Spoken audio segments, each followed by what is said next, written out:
9장부터 14장까지이고요. 메시아와 그의 다스림에 대한 얘기입니다. 예수님의 초림과 재림에 대한 메시지들입니다. 자, 먼저 9장부터 10장은 같은 메시지를 두 번 반복하고 있는 모습이 있어요. 그래서 9장과 10장을 병행시켜 놓고 한번 우리가 살펴보도록 하겠습니다. 먼저 9장, 10장은 이렇게 범주, 카테고리를 만들 수 있습니다. 이제 하나님이 심판하시는데 그 심판의 이유가 교만함이에요. 열국의 교만함과 그리고 이스라엘 백성이 심판받아야 되는 것들을 심판을 다루고, 그리고 이렇게 심판받아야 될 이스라엘의 이유가 뭐냐면 그들이 허탄한 것을 의뢰했습니다. 그러니까 하나님 외에 잘못된 것, 의뢰해봐야 소용없는 것을 의뢰했다는 거예요. 그러나 하나님은 그들을 심판했지만 포로로 돌아오게 할 것입니다. 심판의 목적 자체가 마음의 할례를 받고 하나님께 돌아오게 하기 위한 것이죠. 그래서 돌아온 구원의 모습이 뭔지를 묘사하고 있는데요.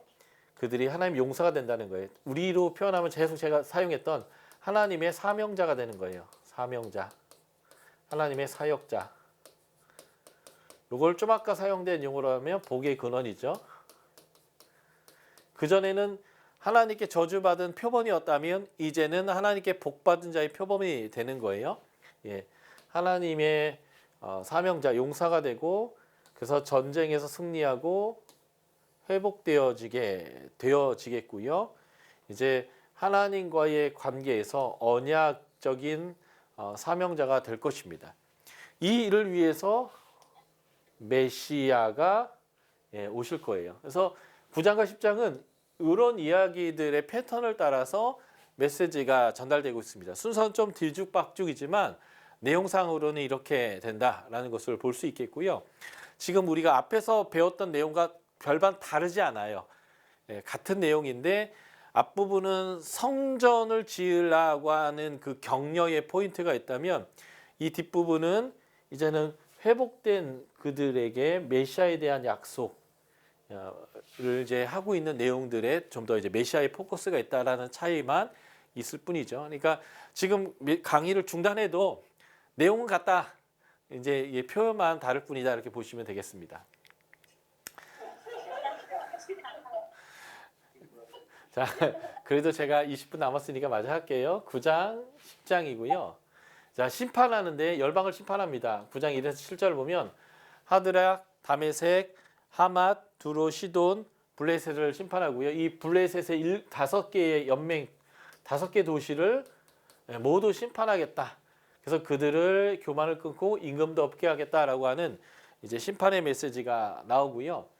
10장 1절부터 11장 3절까지 보면 누가 심판받냐면 목자들이 수염받습니다. 고집센 지도자들이요. 이스라엘이 멸망했던 이유가 무엇이냐면 왕과 선지자와 제사장의 타락 때문에 그렇거든요. 그리고 10장 11절 보면 아수르가 교만해서 애굽이 심판을 받게 될 거고요. 레바논의 백향목과 바산의 상수리 나무도 다 심판받을 겁니다. 그러니까 두로와 시돈과 여기가 이제 아람인데 바산은 이게 다 열국의 심판에 대한 표현입니다. 그리고 목자의 쿡하는 소리, 어린 사자의 부르짖는 소리가 있을 거다라는 것이 바로 이제 지도자의 역할을 했던 사람들이 자 심판받을 거다라는 얘기가 되겠고요. 이스라엘이 의지한 게 있어요. 뭘 의지했냐면 허탄한 걸 의지했는데 11절 봤더니 물 없는 구덩이를 의지했다라고 나옵니다. 이것은 여러분들이 예레미야 배웠을 때 읽어봤을 구절인데요. 예레미야서 2장을 제가 읽어드릴게요. 예레미야서 2장 13, 14절입니다.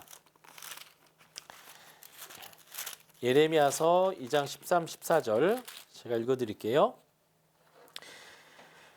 내 백성이 2가지 악을 행하였나니 곧 그들이 생수의 근원이신 나를 버린 것과 스스로 웅덩이를 판 것인데 그 웅덩이는 그것은 물을 가두지 못할 터진 웅덩이라.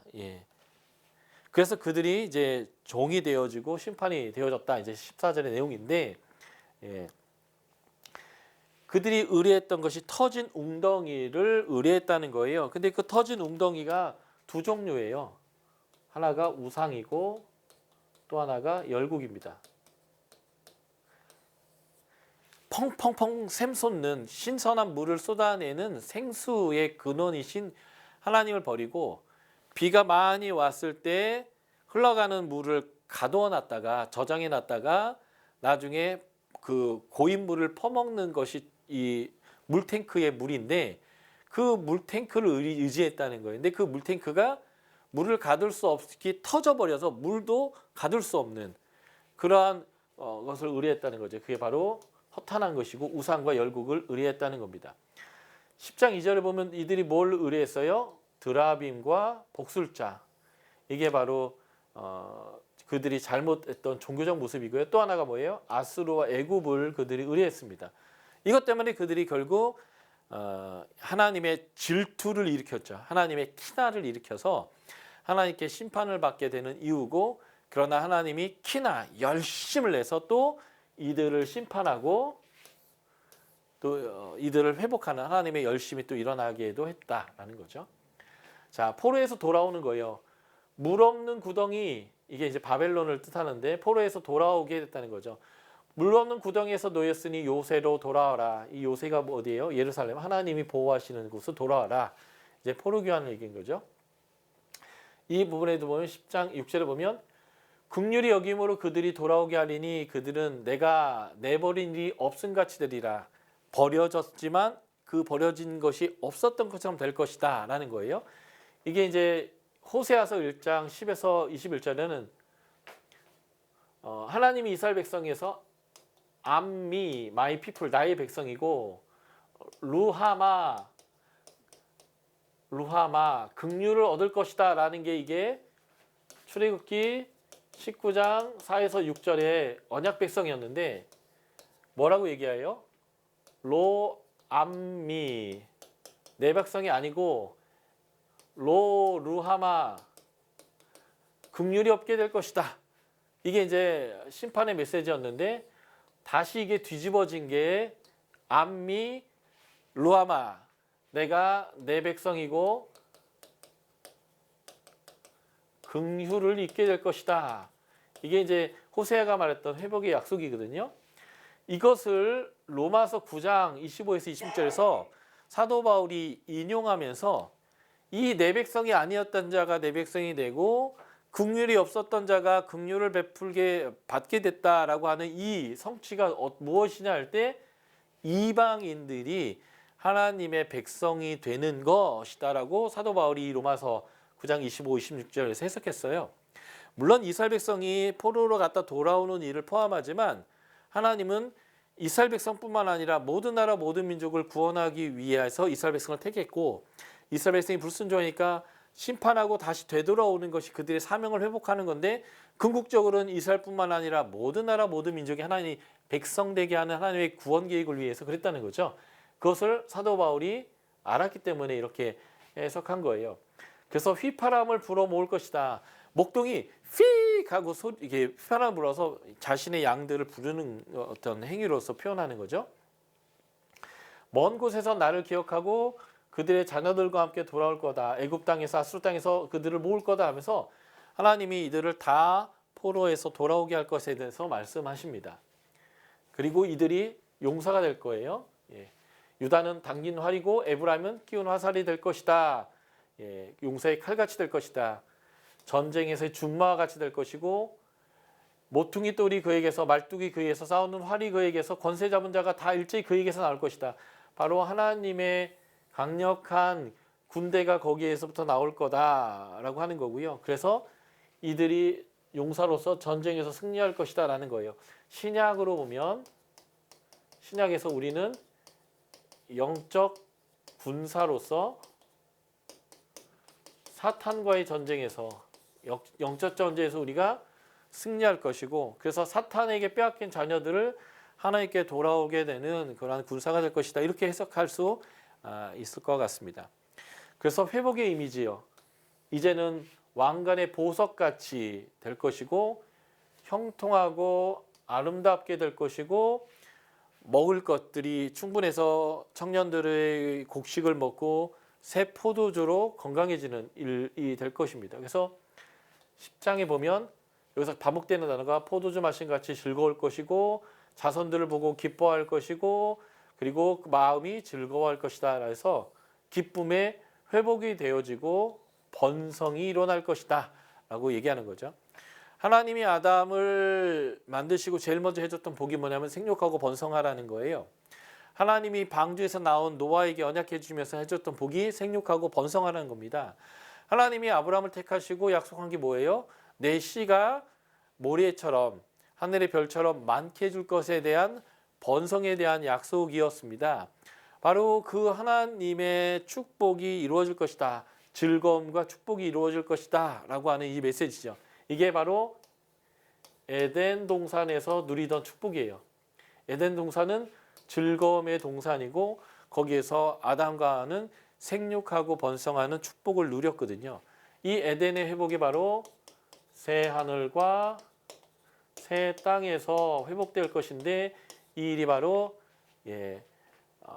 메시아를 통해서 이루어질 것입니다. 그래서 하나님의 회복 안에는 언약 관계의 회복이 이제 동반하는 거고요.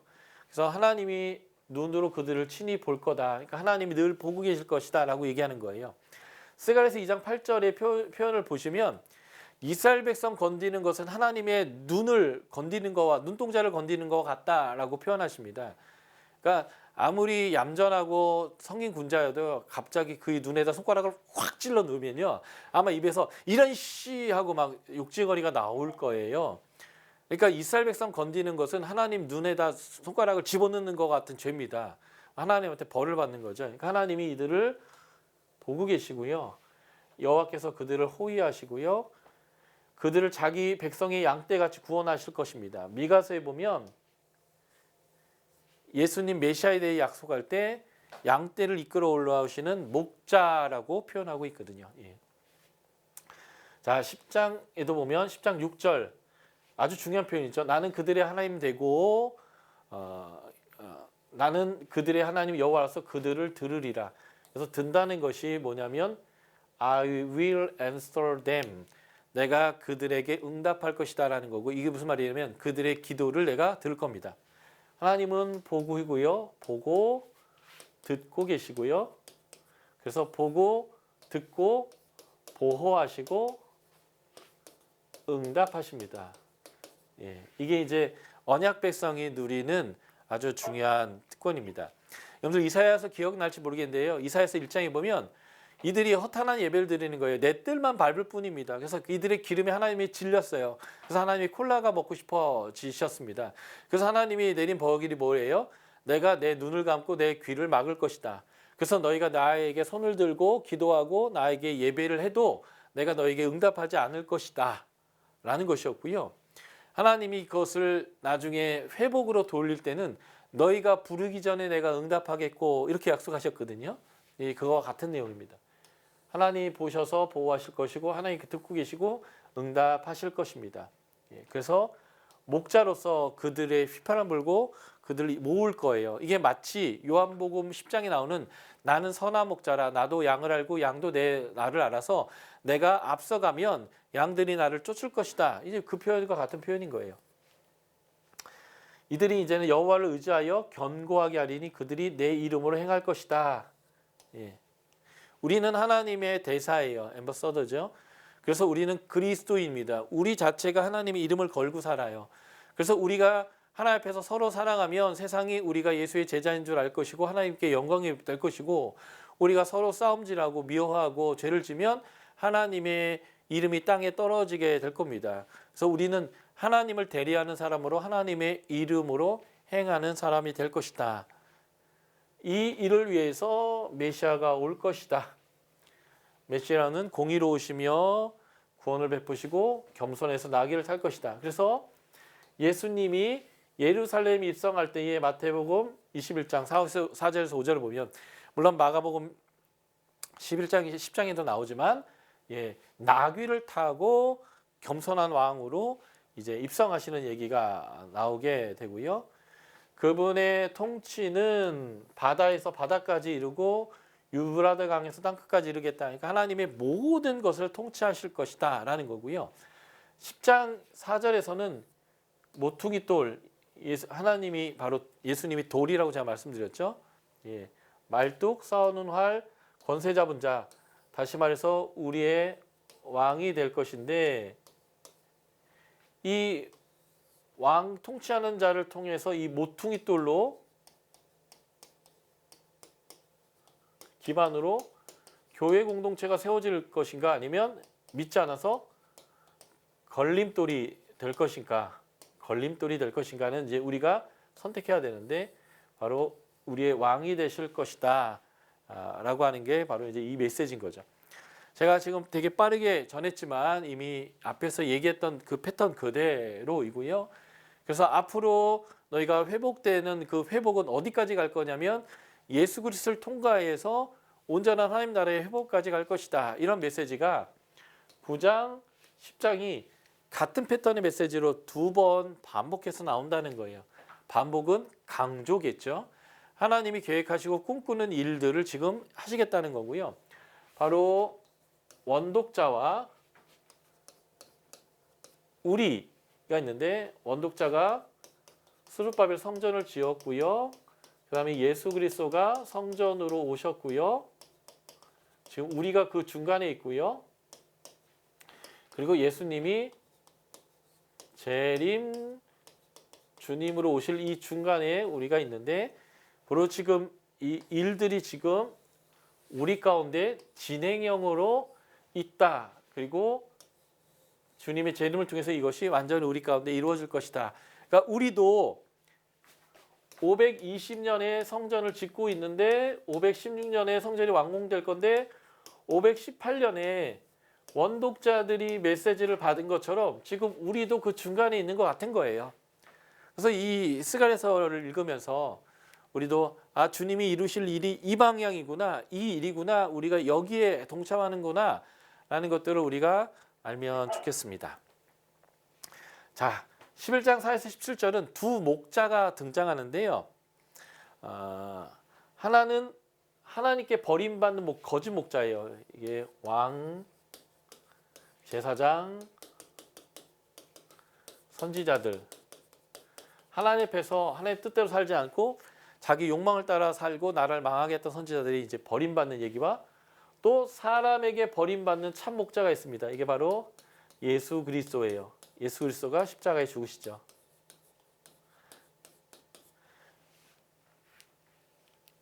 말씀이 육신이 되어 자신의 백성 가운데 왔으나 어둠은 깨닫지 못하고 자기 백성은 영접지 않았다. 그래서 십자가에 못 박아 죽여버렸죠, 유대인들이. 그러나 영접하는 자, 곧 그 이름을 믿는 자들은 하나님의 자녀가 되는 권세를 주셨다. 이게 이제 요한복음 1장에서 말하고 있는 이제 메시지인데요. 바로 이 사람에게 버림받는 참목자 이야기입니다. 거짓 목자가 버려지고 참목자가 오시고요. 이 참목자는 이 거짓 목자들처럼 사람들을 착취하고 빼앗고 속이고 강제하고 했던 게 아니라 이 참목자는 어떻게 할까요? 섬기고 그들 위해서 죽습니다. 이제 하여튼 이 두 목자 얘기가 여기서 등장하는 거예요. 그래서 지금 4절부터 17절은 이렇게 되어 있는데 선지자가 선포해서 말하는 말로 얘기하는 메시지와 그 중간에 선포자의 상징적 행동, 그냥 삶 자체가 메시지인 거예요. 예레미야가 그 멍에를 쥐고 다녔던 거, 이사야가 나체로 다녔던 거, 에스겔이 이렇게 모로 이제 잠을 잤던 거, 뭐 이런 모든 것들이 상징적 행동이잖아요. 이 상징적 행동이 보여준 메시지는 이 위에 있고 아래에 있는 선지자의 선포한 내용과 같은 내용인데 전달 방식이 이거는 삶으로 이 두 개는 그가 입으로 선포했다라고 하는 내용입니다. 자, 먼저 그가 입으로 선포했던 내용을 보시면 하나님의 참목자의 명령이 있는데 하나님의 명령, 예언자의 사명이 있는데 잡힐 양떼를 먹여라. 목자의 역할을 폐지하겠다. 다시 말해서 왕과 제사장과 선지자를 역할을 폐하고 네가 먹여라 이런 거예요. 그래서 어리석은 목자들의 기구를 빼앗아라. 목자의 역할을 폐하는 거죠. 그리고 양떼를 돌보지 않는 거짓 목자 리더들의 모습이 있는데 그들은 사들인 자고 판자고 목자들인데 이들은 양을 불쌍히 여기지 않아요. 예. 양떼를 돌보지 않는 목자를 일으켜서 거짓 목자들을 심판합니다. 그가 없어진 자를 마음에 두지 아니하며 흩어진 자를 찾지 아니하며 상한 자를 고치지 아니하며 강건한 자를 먹이지 아니하고 오히려 살찐 자의 고기를 먹으며 그 굽을 찢으리라 하면서 양떼를 돌보지 않은 목자를 일으켜서 거짓 목자를 심판하는 내용이 납니다. 그래서 하나님이 목자를 심판하는데 불쌍히 여기지 않고 적에게 팔아버리죠. 예. 그래서 이 목자들을 향한 심판을 얘기할 때 화 있을진저라고 하는 화 오르크를 통해서 선포하시면서 내가 그들의 팔과 오른 눈을 잘라버리고 눈을 해야 할 것이다 라고 하면서 그들을 이제 심판하는 메시지가 나오고요. 이것을 행동으로 보여주는 상징적 행동이 있는데 잡혀 죽일 양떼를 먹입니다. 하나님이 이 백성을 바벨론에 가서 보호하시는 것처럼 말이죠. 그리고 막대기 둘로 은총과 연합해서 양떼를 먹인다 이렇게 되어 있습니다. 이걸 여러분들이 떠올려야 될 게 뭐냐면 이미 여러분들이 배웠던 에스겔서 37장 아주 잘 아는 내용이죠. 마른 뼈들이 가득한 골짜기 환상입니다. 에스겔이 봤던 환상 4개 중에 세 번째 환상인데요. 이 환상에 보면 이제 뼈들이 있는데 이게 이제 망한 이스라엘 백성, 하나님의 백성을 뜻하죠. 이 백성에게 생기, 루하인데요. 성령님이죠. 성령님이 들어가니까 하나님의 살아있는 군대가 되었다라는 거고요. 그 다음에 에스겔서 후반부에 나오는 게 뭐냐면 에브라임이라고 써있는 막대기와 유다라고 하는 막대기를 둘 연결해서 연합하게 하는 내용입니다. 실제 에브라임과 유다라고 하는 이스라엘 백성의 연합을 뜻하는 게 아니라 유대인과 이방인이 하나님의 백성이 연합되어지는 거예요. 바로 성령 안에서 살아있는 군대가 되는 것은 유대인만이 아니라 모든 나라 모든 민족이 성령 안에서 구원받는 내용이고 이게 바로 우리가 아까 봤던 에베소서 2장 11절부터 22절에 나오는 전에는 이방인이었고 언약 백성이 아니었고 하나님의 권속이 아니었고 멀리 있던 자가 예수님이 중간에 막힌 담을 허시고 화평이 되셔서 이제는 하나님의 권속이요 하나님의 백성이요 언약의 안에 있는 자가 되어서 유대인과 이방인이 연결되어져서 함께 성전으로 지어져가는 이 그림이 이제 나오게 되는데 이 에스겔의 메시지와 같은 내용이다라고 보시면 되겠습니다. 그래서 이 상징적 행동으로 3명의 목자를 파이어 이제 해고해 버리는데요. 이 세 목자가 바로 왕, 제사장, 선지자를 상징하는 거고요. 지금 이스라엘 백성의 현재를 반영하는 겁니다. 하나님이 다시 말해서 하나님 마음을 가진 선지자가 이 세 목자를 싫어하죠. 그리고 이 왕과 제사장과 선지자 이 세 목자도 하나님과 선지자를 싫어합니다. 그래서 하나님이 죽을 자는 죽고 망한 자는 망가지고 다 이렇게 하겠다 하면서 은총을 꺾어버리고 그래서 이것이 포로로 가게 되는 사건이 되게 된다라는 거고요. 이렇게 하나님이 버린 목자 대신 또 하나님의 새로운 목자가 주어지게 되는데 그게 바로 예수 그리스도입니다.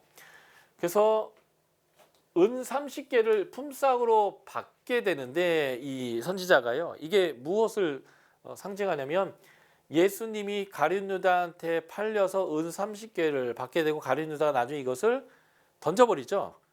그래서 그것이 이제 토기장의 밭을 사게 되고 이제 하게 되는데 바로 예수 그리스도의 십자가인 거죠.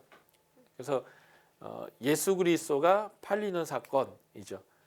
그래서 하나님 앞에 버림받은 목자들 그리고 하나님 본인 목자는 사람들에게 버림받는 이야기 이것을 보여주는 게 바로 이 두 목자의 얘기고요. 하나님은 이렇게 앞으로 일을 행할 것이다라는 것을 보여줍니다. 자, 이제 12에서 14장만 보면 되겠어요. 같은 메시지이고요. 이 메시지는 특별히 예수님의 종말주로서의 메시지 모습을 더 강조하는 내용입니다. 이 앞부분의 9장부터 11장까지는 초림주 예수님에 대한 메시지가 좀 더 강했다면 이 뒷부분은 재림주 예수 그리스도에 대한 부분이고요. 영적 이스라엘의 승리, 다시 말해서 마지막 전쟁에서 우리가 승리할 것이고 사단은 패배할 것에 대한 내용이 나오고요. 이 12에서 14장 안에 그날에라는 단어가 15번 반복되는데 그날에 그때는 이런 표현들은 예언자의 용어로 언젠지 모르지만 먼 미래에 이루어질 하나님의 어떤 약속의 일이 일어날 때 사용되는 미래적인 단어예요. 예언자의 전문 용어입니다. 그 전문 용어가 15번 나오고요. 이게 바로 예수님의 재림 때 일어날 하나님의 영적 승리에 대한 부분이다라고 보시면 되겠습니다. 여기서 한번 보실까요? 12장 1절 이스라엘에 관한 여호와의 경고의 말씀이라. 여호와 곧 여호와를 뭐라고 표현하면 하늘을 펴시며 땅에 터를 세우시며 사람 안에 심령을 지으신 이가 이르시되, 다시 말해서 창조주죠. 창조주 하나님이 말씀하셨다. 다시 말해서 창조주 하나님이 지금 새롭게 창조할 거예요. 새 하늘과 새 땅이라는 용어로 이사야 65장에서 표현했고 요한계시록 20장, 21장에서도 이 표현이 나오는데 창조주 하나님께서 지금 말씀하신다라는 거예요. 그래서 이 12에서 14장에서 주로 나온 내용이 뭐냐면 마지막 전쟁이 얘기가 나옵니다. 유다와 예루살렘이 임할 재앙인데 이것은 마지막 종말적 전쟁을 보여주는 그림이고요. 예루살렘과 유다에 대한 하나님의 은혜가 주어지고 승리가 있을 거다. 그래서 적들이 하나님의 심판에 의해서 망하고 유다가 승리하는 여호와의 전쟁의 얘기가 하나님의 은혜의 얘기가 나오게 되고요. 그래서 최종적 결과가 나오게 될 것이고 이에 관련된 메시아가 등장합니다. 이때에 있을 일들을 예로 들 때 역사적으로 실제 이스라엘 백성이 경험했던 어떤 사건을 가지고 이러한 종말적인 이야기를 설명하는 내용이 여기 이제 등장하게 됩니다. 자, 빨리 볼게요. 유다와 예루살렘이 임할 전쟁의 모습이 이제 마지막 전쟁이 나오는데 예루살렘으로 그 모든 민족들에게 취하게 하는 잔이 될 것이다. 그러니까 예루살렘을 공격하는 사람들이 다 취해서 비틀비틀을 하게 될 것이다. 뭐 이런 뜻이에요. 요한계시록 14장에 보면 그래서 심판받는 자들을 뭐라고 표현하면 포도를 추수하듯이 추수돼서 진노의 포도주 틀에 던져져 가지고 질근질근 밟힐 것이다. 이런 표현을 썼는데 그래서 심판을 이 포도주와 연관시켜요. 이 포도주가 마치 피와 같은 색깔이어서 그래서 모든 민족이 취하게 되는 술이 될 것이다 라고 이제 표현합니다. 천하 만국이 하나님의 백성을 치려고 모일 거고요. 온 땅의 3분의 2는 멸망하고 3분의 1이 남게 될 것이다 라고 하는 이제 마지막 종말적 전쟁을 표현하고요. 스가랴 14장에서 나옵니다. 여호와의 날이 이르느니 그날에는 내 재물이 약탈되어 내 가운데서 나누이리라. 내가 이방 나라들을 모아 예루살렘과 싸우게 하리니 성읍이 함락되고 가옥이 약탈되며 부녀가 욕을 당하고 성읍 백성이 절반이 사로잡혀 나가리와 남은 백성은 성읍에서 끊어지지 아니하리라. 요 내용을 영화화한 게 반지의 제왕이에요. 마지막 때에 악이 나타나가지고 막 오크들을 막 만들어내고 전쟁이 일어나서 성들이 막 빼앗기고 하는 그런 내용들이겠죠. 그래서 반지의 제왕 제3편 왕의 귀환에 보면 미나스트리스라고 하는 백색의 도시가 등장하는데 이게 이제 여기서 말하는 예루살렘 같은 곳이에요. 여기에 적들이 나타나 가지고 새카맣게 여기에서 이제 성을 공격하게 되고 그래서 여기에 막 뭐 해적도 나타나고 아라비아에서 맘모스보다 더 큰 코끼리를 타고 온 사람들도 오고 막 이래서 이제 모여 가지고 전쟁을 하게 되고 그래서 이 성을 공격하는 이런 내용들이 바로 이제 요한계시록과 이 스가랴, 에스겔서에 나와 있는 종말적 전쟁의 이미지를 가지고 만든 영화입니다. 자, 보세요. 에스겔서와 스가랴서에 나와 있는 종말적 전쟁 이미지를 요한계시록이 그대로 받아서 그대로 다 사용했습니다. 마곡 땅에 있는 곡에 아마 이제 이 마지막 전쟁이 있는 장소인데 적군이 모이고 하나님의 백성이 포위되는데 지진이 일어나고 막 불이 날아와서 적군을 한 번에 소멸하게 되고요. 적들은 다 죽어서 짐승의 먹잇거리가 되고 새들의 잔치가 벌어진다. 이런 이제 표현들이 에스겔과 스가랴에 사용되어지는데 요한계시록이 그것을 가지고 종말적 전쟁을 표현했습니다. 자, 백색 도시 전쟁에서 이긴 직후에 마지막 종말적 전쟁을 이기는 방법이 뭐냐면 절대 반지를 그 반지가 만들어졌던 화산에다 던져야 되는 겁니다. 근데 그 반지를 운반하는 그 호빗이 거기로 갈 수 있도록 적군의 시선을 끌기 위해서 인간 군대가 이러한 블랙 게이트, 검은 문 앞으로 나가게 되는데요. 그래서 인간 군대를 적군이 다 에워쌉니다. 이 전투가 시작될 때 이미지가 뭐냐면 이거예요. 적이 모이는데 하나님의 백성이 포위됩니다. 그때 지진과 불이 와서 이들 멸한다고 하는데 호빗이 결국은 이 절대 반지를 그 화산에 떨어져요. 물론 떨어지기 직전에도 거기에 미혹돼 손에 꽂기도 하고 하긴 했지만 결국 그것이 소멸되면서 어떤 일이 벌어지냐면 사우론이라고 하는 그 불로 생겼던 눈이 깨지면서 이렇게요. 불이 깨지면서 그 탑이 무너지게 되고 그리고 갑자기 화산이 막 폭발하면서 그 화산과 지진으로 인하여서 인간 군대를 이렇게 에워싸고 있었던 한 줌밖에 안 된 인간 군대를 에워싸고 있던 적군이 다 지진으로 벌어진 그 틈으로 다 들어가고 거기서 날라오는 큰 화산재들, 큰 바위들이 날라와서 그들을 다 멸하는 얘기로 반지의 제왕의 마지막 전투가 끝나고 그리고 이제 결혼식을 그 백색 도시에서 하는 것으로 해서 영화가 끝나잖아요. 이게 바로 이 스가랴서와 에스겔서 그리고 요한계시록에 나와 있는 이 내용을 가지고 이 반지의 제왕의 영화가 만들어진 거예요. 그러니까 이 전쟁은 적군이 소멸하는 전쟁은 하나님이 하실 거예요. 인간의 백성들은 용기를 내서 그 전쟁에 임하는 것과 또 전쟁이 이기는 가장 중요한 방법이 있어요. 그게 뭐냐면 절대반지, 교만함, 하나님처럼 되려고 하는 이것을 포기하는 것.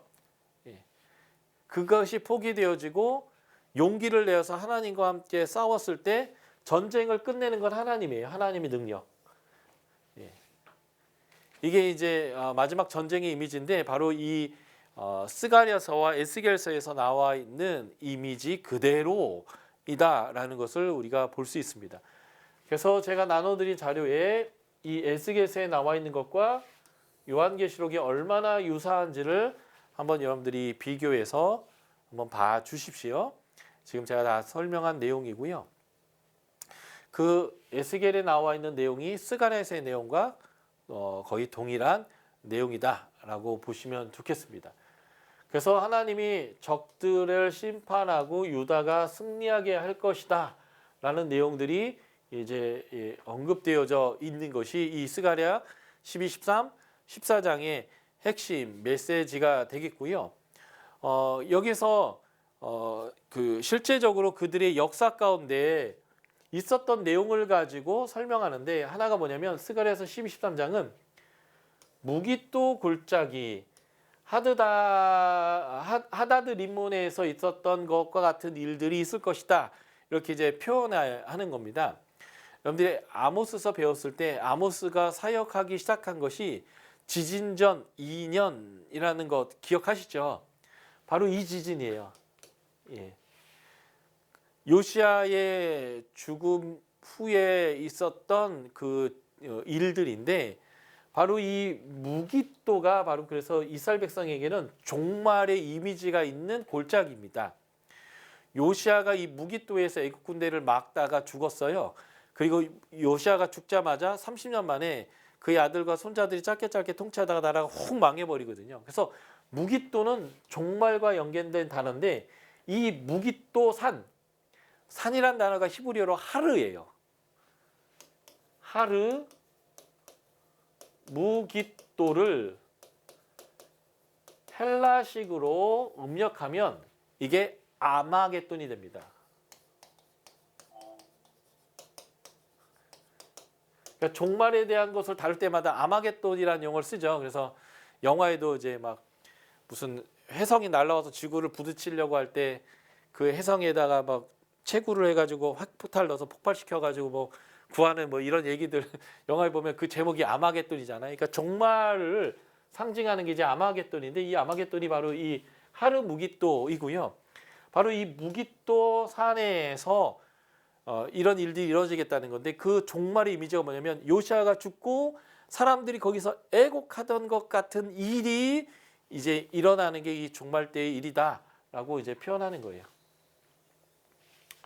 또 하나 유다왕 우시아 시대 때에 있었던 지진이죠. 이게 이제 아모스가 활동하기 전의 일들인데 바로 이런 것 같은 지진이 일어날 건데 메시아가 오면 감람산에 쓸 거예요. 예수님이 승천하셨던 산, 예수님이 겟세마네 기도했던 산에 쓸 것이고 그러면 땅이 두 개로 뿌악 쪼개질 것이다.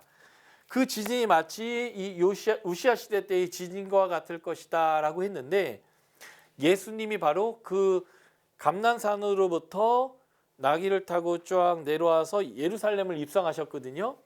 그리고 사람들은 그것을 봤을 때 이것을 떠올렸죠. 그리고 예수님이 메시아구나라는 것들을 이제 깨닫게 되었다라는 거예요.